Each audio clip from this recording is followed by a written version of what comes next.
நம்மளை பற்றி வந்து ஆபாசமாக பேசுறது, சிவாஜி கிருஷ்ணமூர்த்தி போன்ற ஆபாச பேச்சாளர்கள், சேலம் சுஜாதா போன்ற ஆபாச பேச்சாளர்கள் மேலே வழக்கு பதிவு செஞ்சு அவங்கள வந்து சிறையில் வந்து தள்ளணுன்ற மாதிரியான ஒரு சட்ட ரீதியான நடவடிக்கையும் எடுக்கலாம் என்பதை பற்றி நம்மளுடைய தேர்தல் பிரிவு பொதுச் செயலாளர் ஆதவ் அர்ஜுனா அவர்கள் வந்து சொல்லியிருக்கிறாங்க நமக்கு.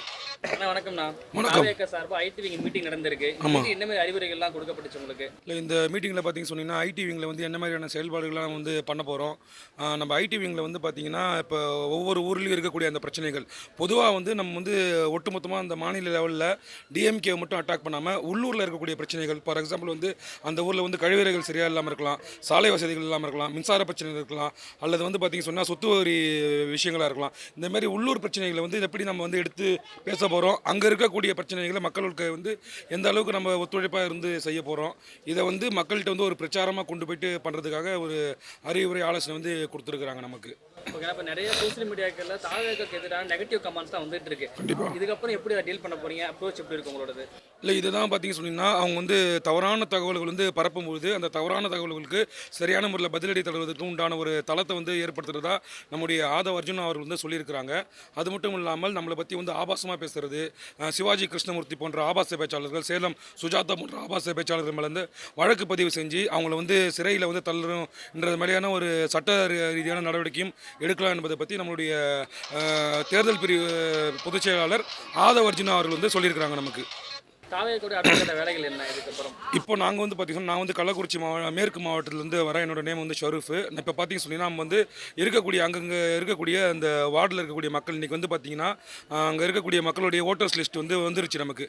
அந்த ஓட்டர்ஸ் லிஸ்ட் வந்து எடுத்து வச்சுக்கிட்டு ஒவ்வொரு பூத் வரையாக போயிட்டு எத்தனை மக்களை நம்ம சந்திக்க போகிறோம், அங்கே இருக்கக்கூடிய மக்கள்லாம் வந்து மாற்றுக் கட்சியை சேர்ந்தவர்களா அல்லது வந்து நடுநிலையான மக்களா என்பதை வந்து சந்தித்து அவர்களுக்கு வந்து நம்மளுடைய செயல்பாடுகள் அல்லது வந்து இங்கே இருக்கக்கூடிய ஆளுங்கட்சியினால் அந்த இடத்துல வந்து யார் கவுன்சிலராக இருக்காங்களோ, யார் வந்து சட்டமன்ற உறுப்பினராக இருக்காங்களோ, யார் நாடாளுமன்ற உறுப்பினராக இருக்காங்களோ அவங்க வந்து சொன்னக்கூடிய அந்த திட்டங்கள் நிறைவேற்றப்பட்டுச்சா, இல்லை வந்து பார்த்தீங்கன்னா சொன்னால் கொடுத்த தேர்தல் வாக்குறுதியில் வந்து சரியான நிறைவேற்றிருக்காங்களா, இல்லை வேறு என்ன மாதிரியான இடையூறுகளாக இருக்குதோ அதை கொண்டு போயிட்டு மக்கள்கிட்ட வந்து பிரச்சாரம் பண்ணலாம்னு சொல்லியிருக்கிறோம். அங்கே இருக்கக்கூடிய உள்ளூர் பிரச்சனைகளை வந்து முக்கியமாக எடுத்து ஆர்ப்பாட்டங்கள், மக்கள் வந்து பெருந்திரள் போராட்டங்கள் என்று நடத்தி மக்கள்கிட்ட வந்து தாவேக்கா வந்து இன்னும் அதிகமாக கொண்டு போய் சேர்க்கக்கூடிய ஒரு அறிவுரையை வந்து எங்களுடைய மாநில நிர்வாகிகள் வந்து வழங்கியிருக்கிறாங்க. தாவேக்கா சார்பாக மாநில உரிமை சார்ந்த பல நடவடிக்கை எடுத்துட்டு இருக்க சூழல்ல தமிழ்நாடு சட்டமன்றத்தில் மாநில சுயாட்சி பற்றியான தீர்மானம் வந்து நிறைவேற்றப்பட்டிருக்கு. அதை எப்படி பார்க்குறீங்க? கண்டிப்பாக என்றைக்குமே வந்து தாவேக்கா என்பது வந்து ஒரு தவறை வந்து சுட்டி காட்டக்கூடிய ஒரு இயக்கம் மட்டுமல்ல, ஒரு நன்மையான காரியத்தை வந்து நம்முடைய ஆட்சியாளர்கள் செஞ்சால் அதை வந்து என்றைக்கும் பாராட்டுவதற்கு நம்முடைய தலைவர் தளபதி அவர்கள் தவறுவதில்லை. அந்த அடிப்படையில் மாநில சுயாட்சியை வந்து வேணும் என்று சொல்லக்கூடிய தீர்மானத்தை வந்து நாங்கள் வந்து வரவேற்கிறோம். பட் அது வந்து வெறும் வந்து கண் துடைப்பாக இல்லாமல் ஒரு ரொம்ப வந்து ஒரு போராடக்கூடிய ஒரு விஷயமா வந்து பண்ணணும், ஒரு நாடகமாக இல்லாமல். ஏன்னா இன்றைக்கி பார்த்தீங்கன்னு சொன்னீங்கன்னா பாஜகவும் திமுகவும் ஒரு மறைமுக கூட்டணி அமைக்கிறாங்க. எப்பெல்லாம் வந்து திமுக ஒரு பிரச்சனை வருதோ இவங்க என்ன பண்ணுறாங்கன்னா தமிழ் சார்ந்த பிரச்சனைகளை கொண்டு வராங்க. அப்படி இல்லைன்னு சொன்னீங்கன்னா வந்து மது ஊழல் நடந்துச்சு, மதுபான ஊழல். அது வந்து மற்ற இடங்களில் பார்த்தீங்கன்னு சொன்னீங்கன்னா கவிதா அவங்களை வந்து அரெஸ்ட் பண்ணாங்க, கெஜ்ரிவால் அவர்களை வந்து அரெஸ்ட் பண்ணாங்க. பட் இங்கே வந்து என்னென்னா ஆளுங்கட்சியாக மத்தியில் இருந்து கொண்டு இங்கே வந்து வெறும் போராட்டம் மட்டும் கண் துடைப்பாக நடத்துகிறாங்க. அதே போல் அண்ணாமலை அவர்கள் பார்த்தீங்கன்னா டிஎம்கே ஃபைல்ஸ்னு சொல்லிட்டு கொண்டு வந்தார். அவங்க வந்து இதெல்லாம் வந்து கொடுத்தாரு, காலக்கெடுலாம் கொடுத்தாரு. பட் ஆனால் எதுவுமே நடக்கலை. ஆனால் இவங்க வந்து சொல்லக்கூடிய இது வந்து வெறுமனே வாய்மொழியாக இல்லாமல் உண்மையாக வந்து ஒரு மாநில சுயாட்சியை போராடி பெற்றுத்தரக்கூடிய ஒரு விஷயமா இருந்துச்சுன்னா கண்டிப்பாக அதை வந்து நம்ம வந்து வரவேற்கக்கூடியதாகவும் மக்களுக்கு நன்மை பயப்பிக்கக்கூடியதாகவும் இருக்கும். அது வக்ஃபு சட்டத்திட்டத்துக்கு எதிராக பல்வேறு கட்சிகள் வழக்கு தொடுத்தாங்க. அதை ஒட்டியும் தாவேக்கா சார்பும் வழக்கு தொடுக்கப்பட்டிருக்கு. கண்டிப்பாக சட்டத்திட்டம் வந்து இடைக்கால தடை விதிக்கப்பட்டிருக்கு. கண்டிப்பாக பார்க்குறீங்க சார், இது வந்து தாவேக்காவுக்கு வந்து கிடைச்சிருக்கக்கூடிய முதல் வெற்றியாக, இமாலய வெற்றியாக வந்து கருதுகிறோம். ஏன்னு சொன்னால் தொடர்ச்சியாக தலைவர் தளபதி அவர்களை பாஜகவுடைய ஏஜென்ட்டாக ஒரு சங்கி என்ற ஒரு பெயிண்டட் சாயம் வந்து பூசப்பட்டு கொண்டிருக்குது. அவர்களுக்கெல்லாம் வந்து சம்மட்டி அடி கொடுக்கக்கூடிய விதமாக நம்முடைய தலைவர் தளபதி அவர்கள் இந்த வகுப்பு வாரிய சட்டம், இந்த வகுப்பு வாரிய சட்டம் என்பது இஸ்லாமிய சமூகத்தில் இருக்கக்கூடிய அந்த வக்ஃபு சொத்துக்களை அபகரிக்கக்கூடிய ஒரு செயலாக வந்து இருக்குது.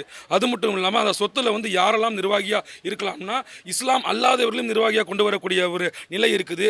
அதே போல் வந்து ஆவணங்கள் இல்லாத அந்த சொத்துக்களை வந்து அரசே கைவிட சொத்துடைமை அபகரிக்கக்கூடிய ஒரு நிலை இருக்குது. இந்த தவறை வந்து உணர்ந்த தளபதி அவர்கள் இந்த சமூகம் வந்து வஞ்சிக்கப்படுவது என்று உணர்ந்து நேரடியாக உச்சநீதிமன்றத்தில் வழக்கு தொடுத்தாங்க. இந்த வழக்கு என்பது விசாரணைக்கு வந்து கிட்டத்தட்ட ஒரு 74 பேருக்கு மேலே வந்து வழக்கு தொடுத்திருக்காங்க.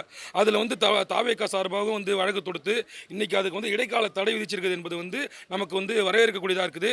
நம்மளுடைய மாவட்டம் கள்ளக்குறிச்சி மாவட்டத்தில் வந்து நேற்று பார்த்தீங்கன்னா அங்கே இருக்கக்கூடிய இஸ்லாமிய மக்களுக்கு இனிப்பு வழங்கி நம்முடைய மாவட்ட செயலாளர் அண்ணன் திரு கே பிரகாஷ் அவர்களுடைய தலைமையில் மற்றும் வந்து நம்மளுடைய நகர நிர்வாகிகள் திரு எம் அருண்குமார், திரு கல்லை பாலா, அதே போல் வெங்கடேஷ், அதே போல் வந்து திரு உசேன் அவர்களுடைய தலைமையில் நம்ம வந்து நேற்று அந்த சட்டத்தை வரவேற்று பொதுமக்களுக்கு வந்து இனிப்புகள் வழங்கி கொண்டாடணும். இது வந்து ஒரு இமாலய வெற்றி.